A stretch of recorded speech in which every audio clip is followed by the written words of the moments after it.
Hey everybody, this is the Sliders Review, and it's Women's History Month, and I'm here today to talk to you about Just Add Magic Season 2A.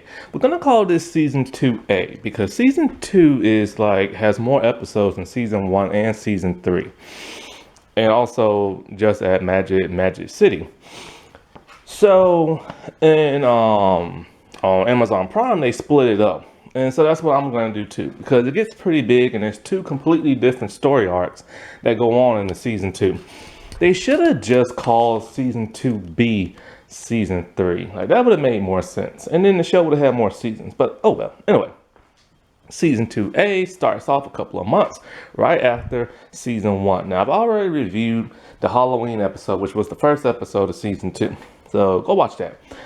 So now, after the girls went back in time and they got the special root that they needed, they cook it up. And so they use the miso soup to locate Chuck because Grandma Quinn and all of them are kind of suspicious that Chuck might be in the city and she sees him. So they cook up the soup and they say like, is Chuck in Saffron's Springs or Falls, whatever it's called. And of course they don't find him. So he's not in the actual city. They made a mistake with the spell. They should have said Lavender Heights, or they should have just said it's Chuck anywhere in the world.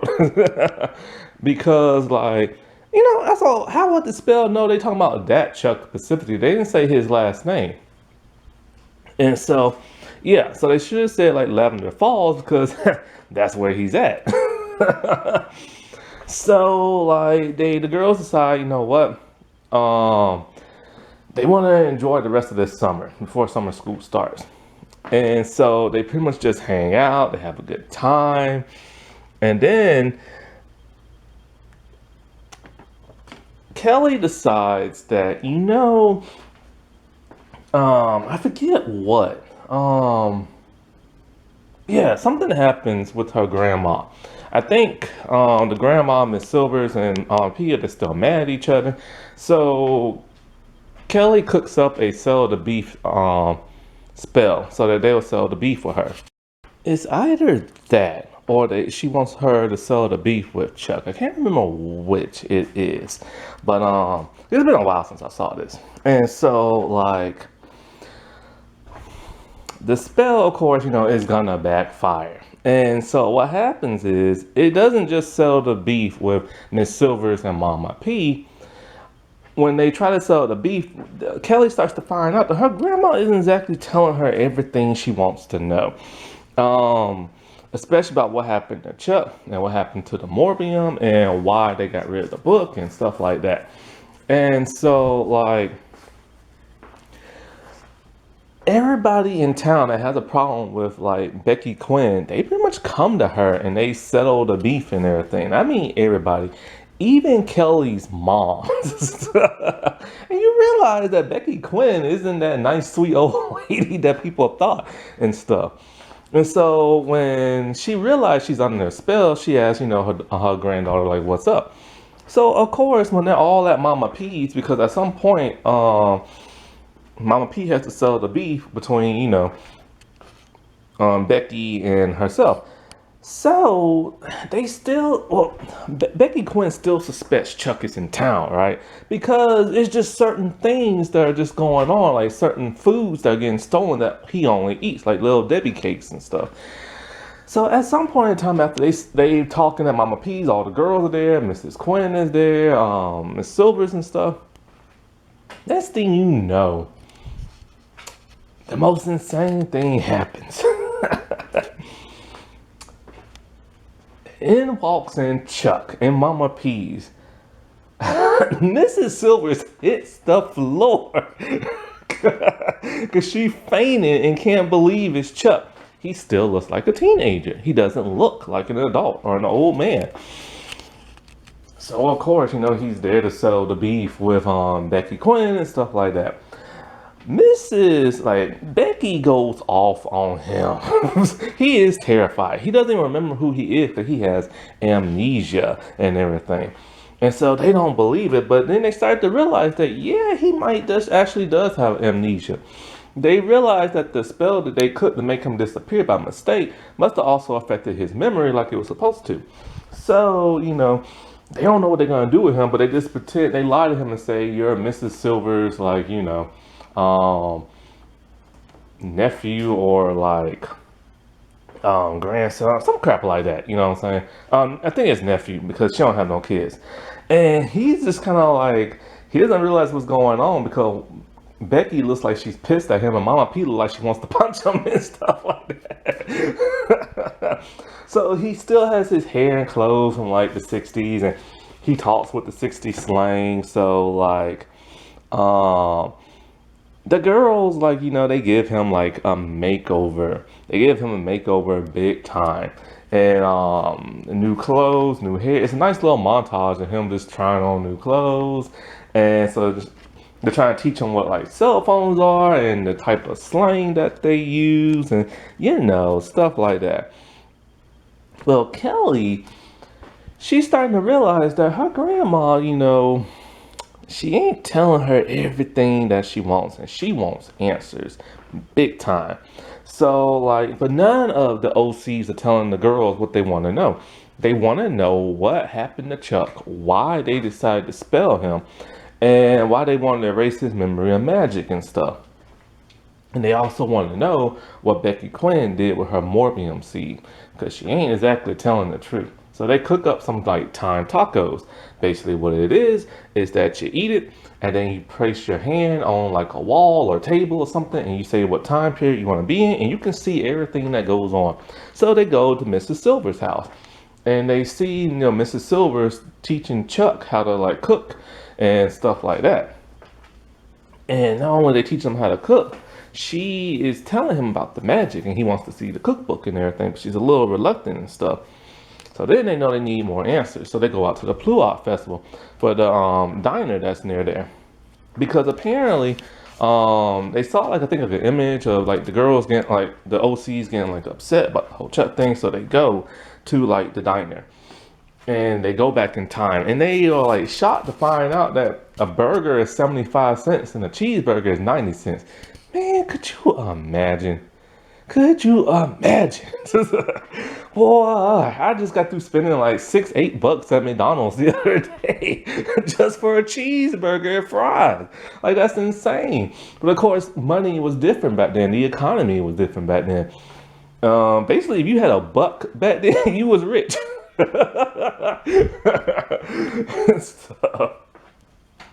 And so when they're back in town, they see the OCs, and the OCs are like really upset because they're all like, Chuck wasn't supposed to disappear and everything. Mama P doesn't care because of what happened to her dad, and and she's also pissed about the morbium seed that he stole from her, and so like she didn't.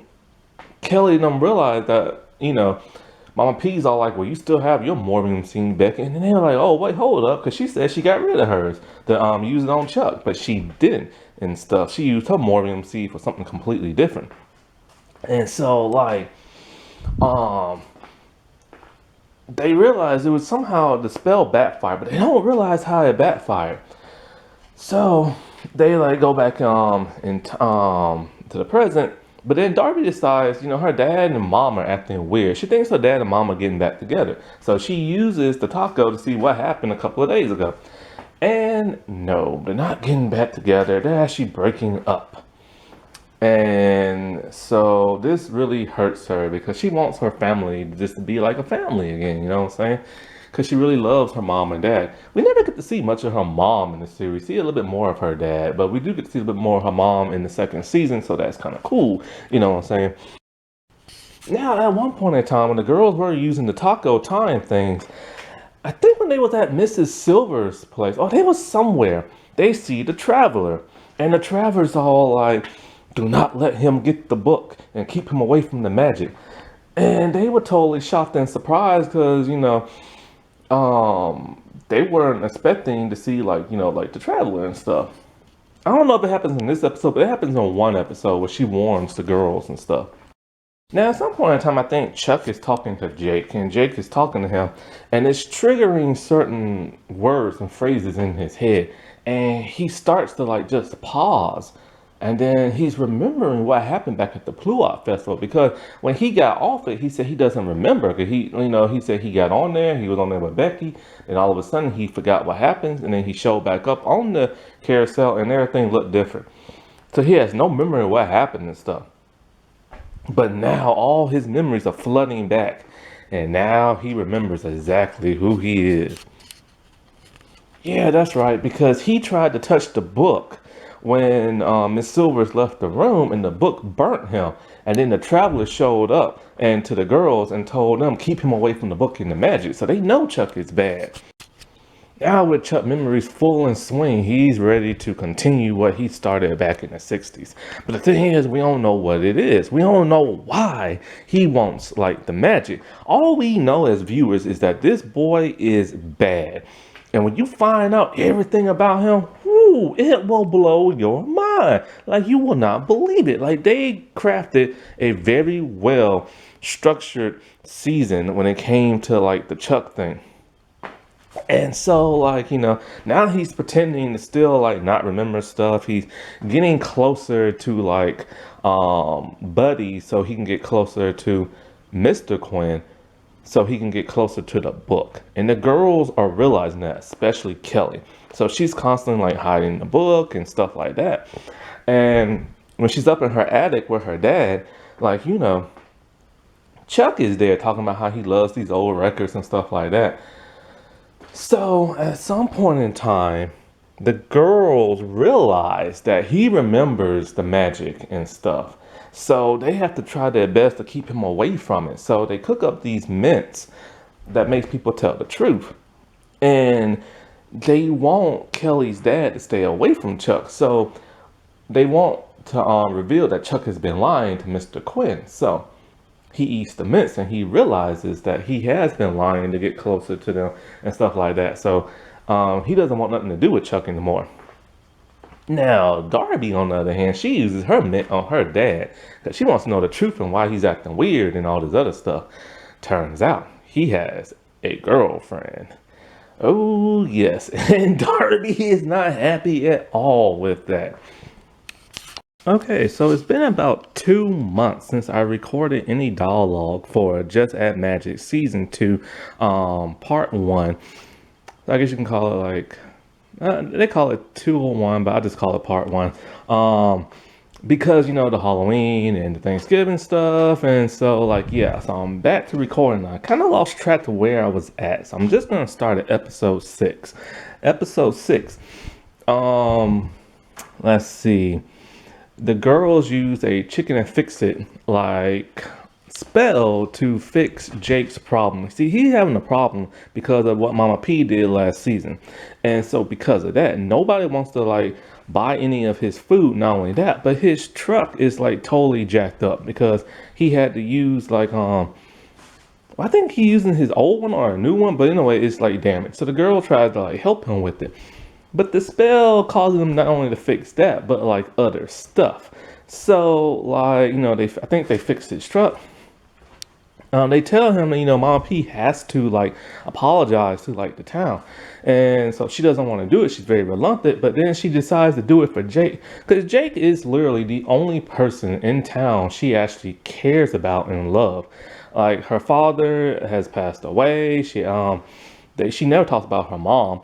She doesn't mention any brothers or sisters, so she don't have that. Like, that's literally the only person in town she actually likes and stuff because she no longer likes her two best friends.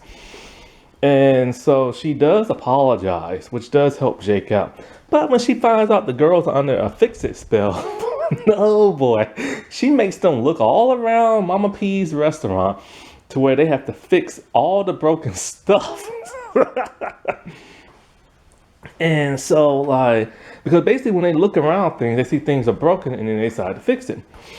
Now, at this point, Chuck now has his memories back. And it shows that the traveler is actually the one who erased his memory. See, when the girls use the caramelized, can't recall caramel thing, instead of erasing his memory, it just erased him from like existence and put him in some type of like void type thing. And when he came out, remember we saw he didn't have his memories, but now we see in a flashback it was the Traveler who did that. So basically, she ate something. He told her straight up, if you eat that, you know the downside. It will like pretty much just like end you and everything. And it does. And so the Traveler is pretty much gone from like existence after this episode. Also, the actress sadly passed away, so that's really sad. Um, and then so like as Kelly is still under the spell, she looks at Chuck's eyes and she's all like, "You're hurting, like you're really sad." Like she can see deep inside him, but she's all like, "I can fix you" and everything. But then at some point, the spell does wear off, and so like she's unable to like fix him, and so nobody knows what exactly it is that he's so sad about. So the girls need to like figure out what Chuck is up to, which means they have to find him and where he's hiding out at. And then so I think at one point the girls were like tracking him down. So they use a tracking spell. I think it's like a finger pie or something like that. Or no, not a finger pie, a vinegar pie. It's like something old from like the olden days nobody uses anymore. And so when they do that, somehow the book like has like a numbers on it, a bunch of numbers. So when they start walking, they notice that the numbers start like decreasing and stuff. So they just keep walking all around town till the thing gets to zero. And then when it gets to zero, they're like in an empty park in Lavender Heights. No, not in Lavender Heights, in where they're living at. So they're in like an empty park. And so like they're looking around. They don't see nothing. Like it's just a bunch of empty space. And so then we see a visual. It's the girls are just looking at absolutely nothing, but we see Chuck staring them down. He's inside like some type of like room and he's looking at them. So he's in some type of invisible like something or another. It turns out that he's in a trailer that he made invisible. So he knows the girls are onto him and stuff. So Chuck makes his own cookbook out of like bark and tree and twigs and stuff like that. And he does some kind of weird spell. So then at some point in time, the girls are in their cookbook and they start to notice something. Their spells are like disappearing from the book, like getting absorbed into the book. And so like they have like no idea like what's going on, but they figure it has to do with something with Chuck. Like he's still in their spell somehow. So like they use some type of like magnet spell to pull their spells back, but it backfires and all it does is just absorbs their spells more and put it in his book, because now he is like the owner of like the book somehow. And so the book only recognizes his book and not itself, which is a pretty interesting spell you gotta think about. So the girls figure out they have to like do that tracking spell again and find out where the emptiness and why it led them to that park. So they figured Chuck must be like there somehow. So they devised a spell and figured that he must be invisible. So they use an invisibility spell to find him. And then I think it's Kelly. So she sees like, you know, the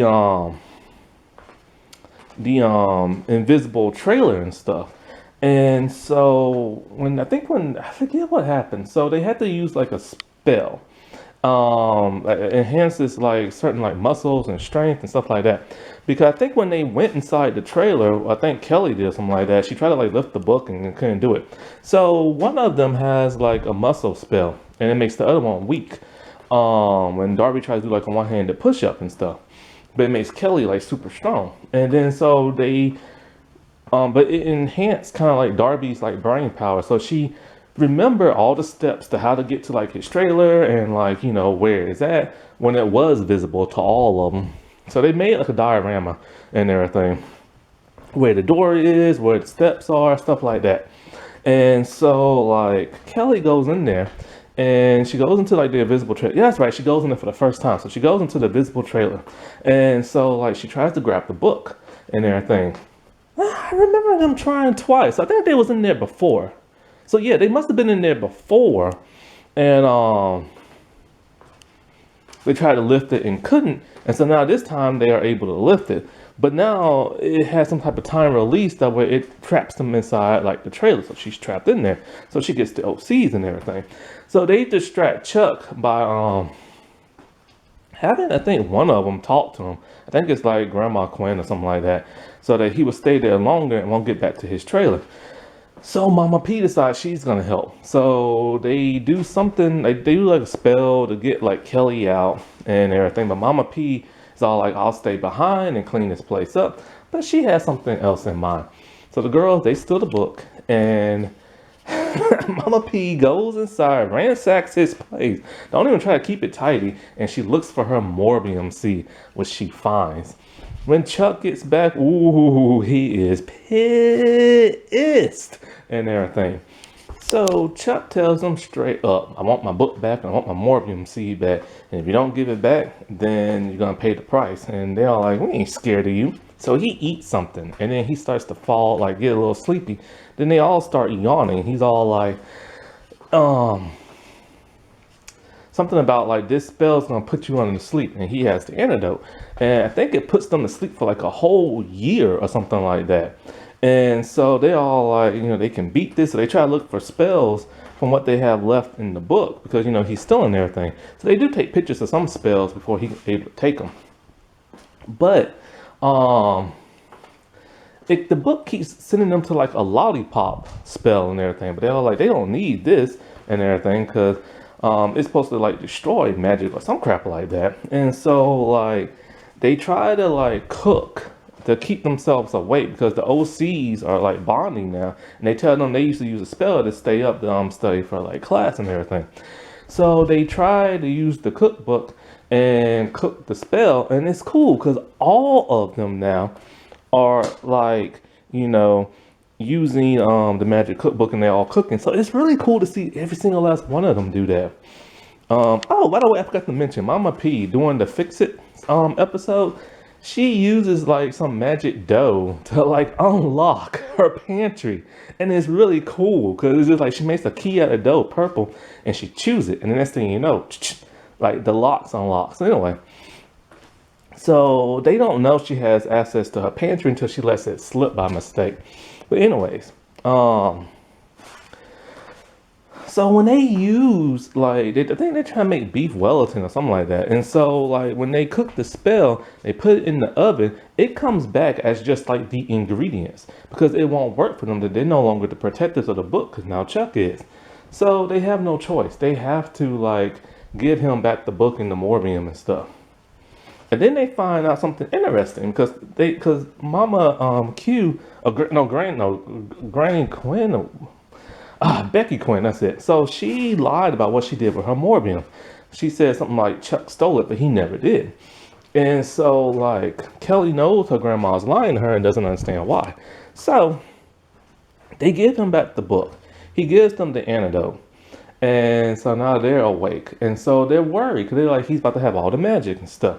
So they see he's in his trailer writing down spells as fast as he can, trying to like make up a, some type of spell for something.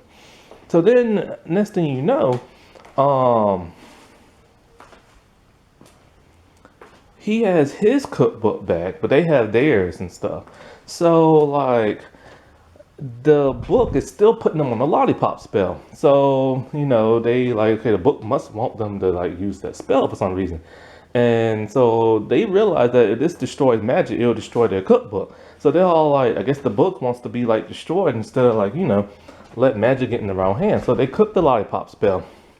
And it's supposed to lead them to like a certain like 3 lights show up, and they're supposed to follow the light, and then like in the moonlight a spark happens. And this green fire flame comes up out the grill pit thing. So they throw the book in there. And magically the book is okay. What it does, it burns Chuck's book. Since his book is the actual real like book now. So he's furious, but he was able to write down enough of what he needed and stuff. So at some point in time, the OCs have decided that Chuck is too dangerous and he's going to keep coming after them and the girl. So they decide they're going to use the spell that Gina used to curse Mama P. Mama P's all like, I am not using that spell in a million years after what you did to me. But she finally figures, they have to do it. So they use it on Chuck, and they put him in Lavender Heights in his trailer and stuff. So when he wakes up in the morning, he's all like, how did I get here? And he's like, I just like walk 10 minutes back into town. But he can't because that barrier spell is on him. So he is furious about that. But also the OCs and the girls have an intervention to Kelly. They realize Kelly has been using tons of magic without them and been cooking a lot of stuff and used up half their spices and stuff. And they tell her straight up, like, you have an addiction to magic badly. Like, she wants to solve everything with magic. And she's all like, I don't have a problem. But then they decide they're going to keep, the two girls, Hannah and Darby, are going to keep the book from her, right? And so, like, they're, gonna take shifts of, like, seeing who gets to keep it away from Kelly. This is really interesting because I've said this before. Kelly is, they want you to think she's like her grandma, but she's not. She's like Mama P and everything. And it's funny how she has an addiction to magic, because this has happened to like a lot of different magic shows, like Once Upon a Time, where people become like addicted to magic. And what's interesting is that she talks to Mama P about this. Mama P's all like, they did the same thing to me, like talking about like we have a problem with magic, and look how we turned out, and then, look how she turned out, and talking about they're just jealous of us. And then Kelly realizes, oh crap, they might be on something. Well, Chuck is not going to stay in Lavender Heights. He devises a master of a plan. He calls Jake's little service so Jake can, like, deliver to like a company in Lavender Heights, and then he ambushes Jake. And so, like, next thing you know, we see Jake back at the restaurant. And as he's, like, fixing his collar, he looks into, like, the mirror. And he's Chuck. Somehow, Chuck has placed himself inside Jake's body. And, like, yeah. Dude is smart. Now, the girls get pissed at Kelly in this episode because she realizes the girls just want like a day of fun and a day of fun with their parents. So she devises a spell, something that she wrote down a long time ago, and cooked it so that their dads will like blow off everything to spend time with them. The girls have fun with their dad, but then it comes with a price because Darby's dad missed Amy's birthday and totally blew her off. So they decided to make it up to her by making an actual real birthday cake with no magic in it and stuff. And of course, Amy forgives like Darby's dad and stuff like that. But then the girls, they just get pissed because Kelly, for some, like, you gotta admit, if you had magic, you would use magic for every little problem you had. And that's what's so cool about this show. It shows you that people are too reliant on things, just like technology. Like, how often do you see a person actually do math in their head or write it down? No, they use like some type of calculator that's on like a device and stuff. And and that's why a lot of people now are becoming very stupid because they're relying too much on technology. So one interesting thing about Jake is that while he's in, no, not Jake, but one thing interesting about Chuck, when he's in Jake's body, is like he's actually acting like he's having fun.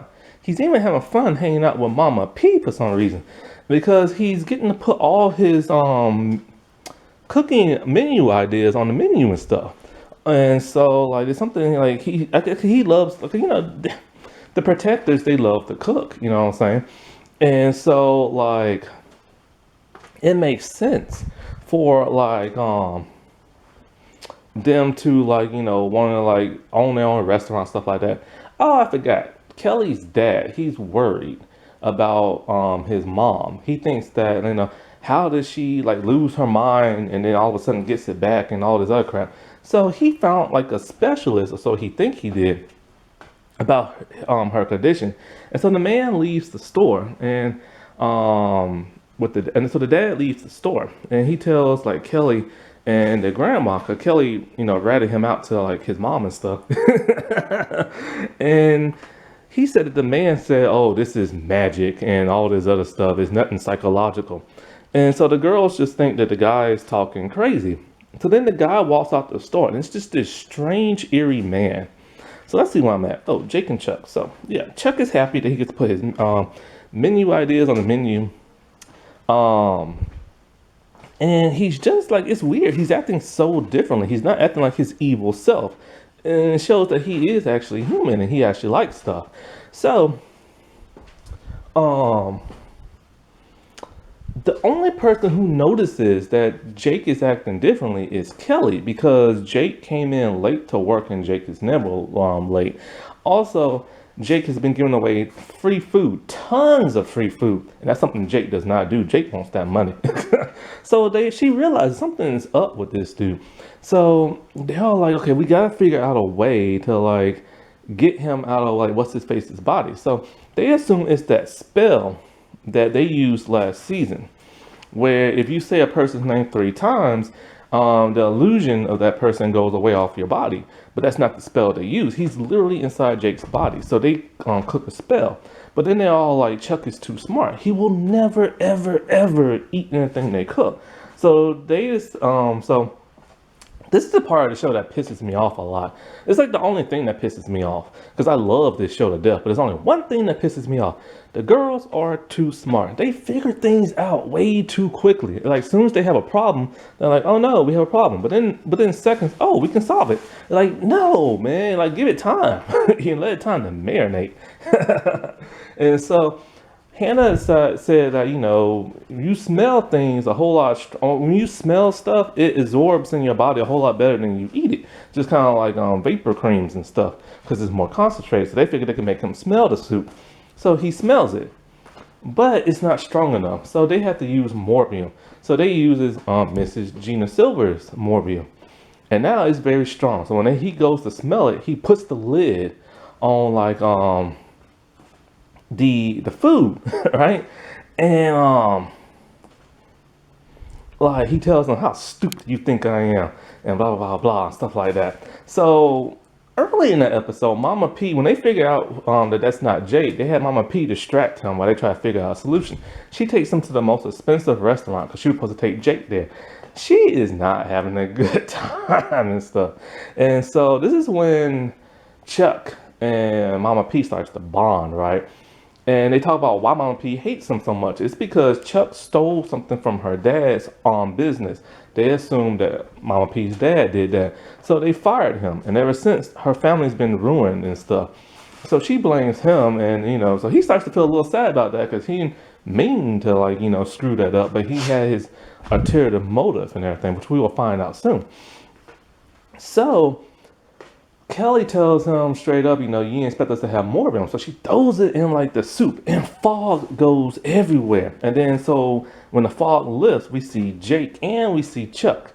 And so Chuck tells them straight up that, you know, forget about him. You might want to attend to your friend who's looking a little sick and everything. And they all like, Jake's fine. He's all like, oh, not that friend. And we see Hannah just like collapse on the floor. And there's a reason for that. See, in a couple of episodes ago, when the girls were like looking through the book kept turning to like a girl in the book. There's like a literal girl in the book and stuff. And so like and then all of a sudden the book illuminated itself and projected the girl out in the air. And it projected like a projector. So the girl's like moving her lips. And she keeps talking about like, help me, help me. They don't know what the world's going on, but they realize Chuck must have put that girl in the book for some reason. The plot is thickening because we will find out who this girl is and why she's in the book and stuff like that. And it's quite interesting because it's not really what you think. However, back when Jake was not Jake and really was Chuck, the girl was doing some research, right? And they discovered an old photograph from the 1800s. I think it's 1868 or something like that. And like, you know, like the cowboy times and stuff. And so like in the picture, it's Chuck, but his name is Charles Pizer. And they're all like, well, hold up. So he's not from the 1950s or 60s, but he's from like the 1860s. So Chuck is literally over 100-something years old, but he still has the appearance of like a teenager. And they don't understand how. So they all like, he must have used some powerful magic to stay immortalized at a teenage age and stuff. And so Mrs. Silver, she was dating a man old enough to be like her grandfather, great-grandfather and stuff. And so they realize this is why magic works weird on him, because he's been alive for so long and used so much magic in his body that spells are wonky on him and stuff. So they try to like attend to like Hannah, who's acting really weird. She's getting to the point where she can't really see and she can't really hear. And so like they don't understand what's going on with her until they look at the book. All of a sudden, 8 ears shows up in the book. That's when Hannah talking about she can't hear nothing. And then hair starts to come in the book. Is Hannah. Somehow she is going inside the book because of what Chuck did to her. So they're trying to realize what happened exactly. And they're starting to realize now when Jake was giving away all that free food, one of them was spelled, and Hannah ate the spelled food and stuff. And so this is really sad and terrible. Like their friend is like going into a book. And when Hannah is kind of like going in and out of it, like sleep, because she's so tired and she can barely see. Um, like she's literally losing her vision. She has a dream and she's walking to like a bush. It's a mulberry bush and she just wants to eat the mulberries. And then we see the traveler for the last time on the show telling Hannah, like, don't eat the mulberries and everything. Whatever you do, don't eat the mulberries. And like, I think she said, like, you're so powerful. Like, why couldn't you just like stop Chuck? And she's all like, she can't because she paid the ultimate price. Like it literally it cost her life and everything. And so like Hannah wakes up and she tells the girls like, about the mulberry tree and how the traveler told her don't eat it. And they don't understand why Hannah isn't in the book a whole lot faster, why it's taking so long. So they realize there must be an ingredient missing that Hannah hasn't eaten yet, and it must have to do with mulberries. And the OCs tell them, oh yeah, like there's some really powerful mulberries that's like magical and stuff like that. And so they realize that they have to keep her away from mulberries. But when they turn their back, Hannah leaves with the cookbook because she's drawn to like the mulberries and stuff. And so like what is it? So she ends up meeting Jake and he's making her something. And he's putting like the mulberries in there and stuff. And so like when the OCs and like the girls they follow him, like they all and Darby, man, I love myself some Darby. She's all like, he's scrawny, we can take him. So she goes over to like whoop on him, and then he put like a barrier spell, and so like Kelly and them all like, why are you doing this and all this other stuff? He's all like, no offense, like I didn't mean to put Hannah in the book. I didn't like when I gave y'all all free food. It didn't matter which one of y'all went in the book, just as long as one of y'all went in the book. And then so they tell them we know about the girl in the book, and we know you trapped her in there, and we know you're trying to keep magic all for yourself. And he tells them straight up, you have no idea what you're talking about and stuff. This is far bigger than any of y'all can imagine. So Kelly tells him straight up, I saw into your eyes doing the fix it spell, and I see that you're broken and everything. And so she made a spell that goes into his memories. But before they go into his memories, something interesting, they went into the memories of the girl in the book somehow. And they saw Chuck make the girl something and tells her, like, he tells her something. The memories are very fuzzy. And so she eats the stuff and she got trapped in the book. So that's why they think that he trapped that girl in the book purposely and trying to keep the magic for himself and stuff like that. So it turns out that so Kelly uses that spell on him and she goes into his memory and she's starting to see the bigger picture now. Turns out that back in the day, there used to be 2 protectors instead of 3. And so like Chuck and the girl whose name is Rose, that is his sister. And Chuck has decided that like, he wants to continue using the magic and he don't know when the magic's up. They assume it's only when they're young. So they figure they'll keep an immortality spell to make themselves youthful and so they can keep the book forever because it belongs to them. And so Chuck, he didn't tend to put his sister in there. She went in there accidentally because when he made the immortal spell to link them to the book and everything, it literally linked her to the book and put her in the book. He was shocked and very like saddened by that because he didn't mean to put his sister in the book. So he's been spending the better part of like 100 years trying to like get her out. That's why he's always trying to track down every like protector and stuff. And what's interesting is that he missed a couple of protectors. I'll get into that a little bit later. So then like basically they have a heart to heart with him, and he just straight up like confesses that, it's all his fault. He didn't mean to. And he's so sad about all this, and he just wants his sister back. And then all of a sudden, Hannah disappears from the book, and she's back to like she can see, she can hear. So she takes the book and she runs because Chuck immortality spell wore off once he confessed his sins and everything. And then all of a sudden, a little girl appears out of nowhere. It's his sister. And so they both hold hands and they walk off and they disappear. So the girl's kind of shocked. They're like, this really happened, right?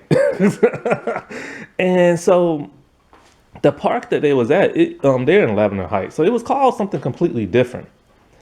And so, like, then all of a sudden, it's now called Rose something Park. And they kept reading what it said in the description that, like, she lived to be like 80 something years old, and they dedicated a park to her and all this other stuff because Chuck's family is very rich. They built half the town in Lavender Heights and stuff. And so, like, I think it was called Pizer Park, and now it's called like Rose Park or something like that. And so this is kind of interesting because they did time travel and it did shift the time to where events in the future change, but not dramatically. This is why I love the later episodes when they do time travel, because it really affects stuff in the third season. And so like at some point, I think they're talking about like something. And like I forget what, but then that guy that talked to Kelly's dad about magic, he's spying on the girls. And then so like it's interesting because now this is the end of part 1 of season 2. Then you get into part 2. But this is a lot longer season than the first one. All in all, this first half of the season is good. It's better than like the first season. The first season more like they're both mysterious, but dark in different ways, And just like the last season, it's a misdirection on the villain. Like you always assume they're so bad, but then it turns out they're actually human, which kind of can be a little bit of a bummer. Sometimes you just want bad people to be bad, you know what I'm saying? But all in all, like I said before, this was like a really, really, really good like season. And so now we're gonna get into like part 2. Happy Women's History Month, everybody. All right, well, I'll talk to you later. Bye.